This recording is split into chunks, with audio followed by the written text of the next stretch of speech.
Well, I'll be hooked. I'm an ignorant ass American, and I wanted to learn about the Troubles because I watched The Devil's Own with Brad Pitt and Harrison Ford, and when I saw it, I was like, wait a minute, that was a thing that happened?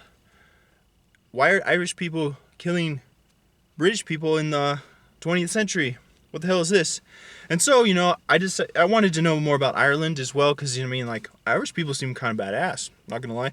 So, I decided to, study the thing that was the most triggering and controversial, most politically divisive, confusing, convoluted, most saddest war ever. That is like the most triggering subject to the Irish people possible. So, I went on Reddit, and everybody wouldn't shut up about this book. So I bought it and I read it. Say Nothing by Patrick Radden Keefe is the true story of murder and memory in Northern Ireland. The first thing I gotta say is, well, I'll tell you right now, I'll give this a 10 out of 10. It is true. It lives up to its name. So basically, it is the most memorable takeaway is ironically, it's still, this is still like a fresh wound. The thing about the Irish people's, from what I gather, connection to these events and the underlying sentiment that led up to them is, hundreds of years in the making. Like, Irish republicanism is a fascinating. Now, originally I wanted to understand the intent of the IRA and the Irish republicanism, and I didn't really get what I want to. A few pages of that, it was kind of lacking in that regard. I could have used 300 more pages of that, but that really inspired me to go on to do more studies on this subject. So if you have recommendations for me, please throw them out there. But, the book, first and foremost, concerns itself with the facts of history, the events, and the ironic thing is that exact darkness of the reality of war and its accurate reporting from many different well-researched cross-reference angles over the course of 4 years that this book took to compile and create. And, without sensationalizing the violence in a very reverent, somber matter that concerns itself with the facts of history, which also in tandem trusts the reader to draw their own conclusions about who was more right or wrong and understand the many different layers. And somehow it comes off as being intriguing and brilliant, even in a way that makes you empathize with the victim while still finding the tragedy extremely shocking and engaging in a way that compels the narrative forward while still being respectful to all the victims involved in these conflicts, which are still like a fresh wound for Ireland, it seems to me, from all of the other, how reports and opinions that I've heard people report on it. So, what I will warn you about is that the book, while it's a page turner, it's very soul-suckingly grim, but that's also a compliment because, that's the way it should be when it comes to matters of reality like this. And so amazingly though, because it's so true to history, it can be a very hard pill to swallow for a lot of people, because it just so happens that most of history is filled with interesting, highly dramatic narratives, because the reality of human nature is that we are, as humans, all, in my humble opinion, extremely chaotic, dramatic creatures with intertwining lives. And when it comes to matters of war in a community which has such a strong culture over such a long time period, much older than the United States, for example, it goes to show, especially in the long consequences of the aftermath of a lot of these murders and such, and torture and other objectively interesting subjects that I have no actual experience with. It goes to show how intertwined and interconnected in a bizarrely almost mystical fashion so many people's lives are, and it draws questions about fate that the author doesn't sensationalize. He's just reporting history. He does this so well, and it's almost indisputable from the vibes I get from the tone of the construction of the narrative, just going through history. It makes for extremely powerful argument with the slightest hint of agenda, which decries the motives of the IRA and sort of underreports it, much to my disliking. But overall, the pros vastly outweigh the cons in the sense that just by the sheer cross-examination of different witnesses and reporting and interviews, the freaking book's 20% of it, 100 pages of the 500 pages, is just devoted to proofs and notes of the history, with the Boston tapes and everything like that, if you know the history of that. So it makes for a really, really strong argument with a narrative that concerns itself with the actions that took place, so that people draw their own conclusions. It avoids partisan agendas. It avoids progressive ideologies. And by the end of it, it makes a very convincing narrative that shows the reality of just how convoluted and damaging the war is. The central narrative is the victim of Jean McConville. I hope I'm pronouncing that correctly. And the tragedy of how that, played out in the family over a time period, which I had no idea was a story in Europe because, I'm American. I don't know anything about Europe. So anyway, the central narrative is, I found myself almost crying at times, relating in a way to tragedy. As I've had experience with extreme tragedy in my past personally, but this is very brilliantly as concerning the narrative of the book and how it reports history. It humanizes it by using characters, not characters, but real people whose lives are more interesting than any fiction. In one sense, aspects of history will be like that, to get different perspectives on what happened, and it doesn't have too much commentary of why. So the author is a very true, he says it's not a history book, but it feels like it might as well be. It's just a really strong work of journalism.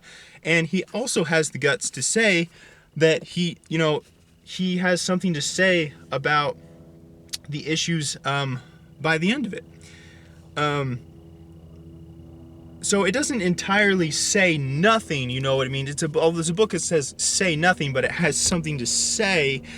And it basically comes down to being like, war is bad, and every time you let extreme radical ideologies, motivate things to conflict and whatnot, which is a little bit too one-sided my taste. I don't agree with the guy on this entirely. I don't think so, but I respect him for actually saying that, because he concerns himself with the reality of the consequences of the story. For example, midway through the book, the war is over, and then the consequences and the reality of the war crimes that are exposed from people within the IRA, as well as double agents and torture and war crimes on the other side with the RUC and other aspects of the British military and the loyalists and such. It goes on to show that yes, this is an extremely this was an extremely evil thing that happened. This was something which the consequences are lifelong. One thing about the book, at a certain point towards the end, says that the McConville children are still searching to find someone that's held accountable. And I don't really like the vibes of the way the author describes that, because it seems to be agreeing with what seems to me like a wild goose chase, in that it is the opposite of anything really Christian, in the sense of trying to find resolution through a spirit of eternal, the lines between revenge and justice get a little blurry, because it does seem at a certain point that some of the McConville children, although not all, would have been right, and the ones that decided, laying to rest with the spirit of forgiveness of one's enemies, like Christ would say, would be, I think, a better psychological solution for their coping. But what do I know? I've never experienced such a loss before, so I can't really give that advice, but that's just my 2 cents and what I feel. And so at least I have the integrity to be honest about that in that sense. So I took notes, and I'm reading my notes here. So I have so much to say about this. So I wouldn't say the tone is anti-IRA, but it does seem to underreport or totally avoid even the possibility of anyone getting a sense of, the rationale behind what led up to some of their actions. So it seems to underreport the ideology, and it doesn't give a satisfying amount of subtext for traditional Irish republicanism and dealing with the British Empire and what led to the situation of Northern Ireland over the last 100 years. So, and I can see why, because that is not what's popular the popular opinion in Ireland now and in America, for those that know about this long-standing issues. It's and that doesn't seem to be with the most spirit of fearless altruism. So I wouldn't say the intent of this book is totally altruistic. It just so happens to be such a damn good book with so much accurate reporting of history that I think it makes up for that. And so it does come off as having a tone that's very anti-IRA by the end, but doesn't really come out and say it. And the author seems not totally have his mind made up about it. So truth does seem like his intent, even though he might sell out a tiny bit for the popular opinion. And really, that's just my speculation. I'm not 100% sure about that. I'm really just nitpicking at some of the few flaws of what is otherwise, what people have accurately reported summarily to say that is pretty much as good as it gets with, a fearless, very well researched exploration of a conflict that is extremely complicated and full of really ugly realities of human nature. For example, the darkness and the evil that comes in times of war, where the intentions are, some of the intentions are noble, but a lot of people slip into that gray areas. Like the foot soldiers can often use the war effort as a a to exploit naturally occurring evils. And this is showcased in the cases of the one murder in the bar with the guy who killed the lover of the person he was cheating with. I forgot his name, but that's a good example. And the book is filled with unbiased takes on what actually happened, even though there might be somewhat of a background agenda. It makes a very strong argument. It might as well have almost convinced me that the IRA was altogether not comprised of the best people, and that's the conclusion that most people jump to without actually knowing the details. But I'm not saying that it didn't serve a grander purpose in the long-term political situation for the prosperity of Ireland. I can't say one way or the other because I don't know enough about it. That's why I want to read more about this, because that's what I find fascinating. That's the reason I came to the book in the first place. And the author doesn't make a judgment call about that either. He even goes on by the end to ultimately say, you have to give Gary Adams some credit for what he's done to the democratic aspect of modern Irish republicanism. And so anyway, and how do you say that? Jerry? I'm sorry, I don't know. I think it's Gary Adams, but I'm so ignorant to these things. So anyway, I learned a hell of a lot about Ireland as through the Troubles as a microcosm, and so much about human nature, and it's really fascinating. You can look at it from so many different sociological perspectives and paradigms and insights into human nature.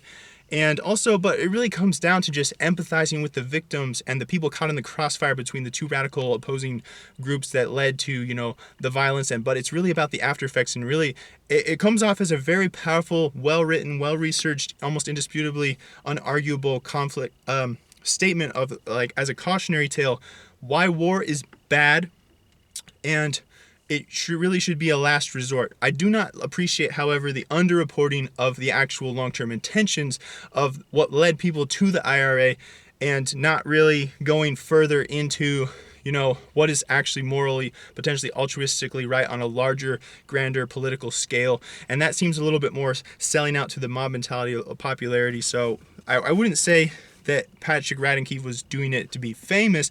I would say he was doing it to get the knowledge out there of what actually happened in the Troubles, because he did probably notice a lot of false narratives that contradicted the evidence that he was uncovering as he was.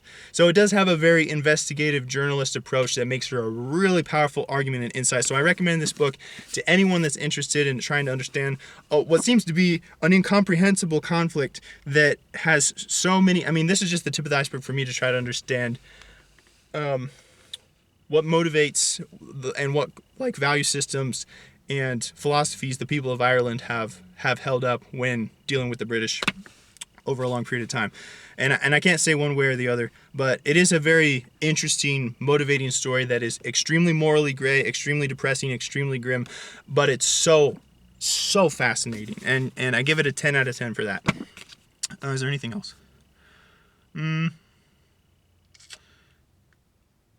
Anyway, yeah, 10 out of 10. It's a good book. Highly recommend. Say Nothing by Patrick Radden Keefe is pretty good.